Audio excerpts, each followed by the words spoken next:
நான் தூங்க போனதில்லை ஒன்னாலதான் கண்ணே ஒன்னாலதான் யார் பேச்சு கேட்டாலும் என் காதில் கேட்பதெல்லாம் உன் பேருதான் நெத்தான் உன் பேருதான்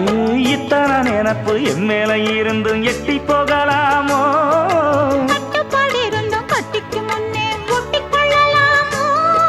முத்தமிட்டா மோசம் என்ன உண்டாகும் சத்தமிட்டா உன் நிலைமை என்னாகும் புது வளையல் அரைச்சு தொண்டையில தான் நினைச்சு மாமன் கிட்ட பேச போற மணிக்கணக்கா தூண்டாமணி விளக்க தூண்டி விட்டு எரிய வச்சு ஓ முகத்தை பார்க்க போற நாள் கணக்கா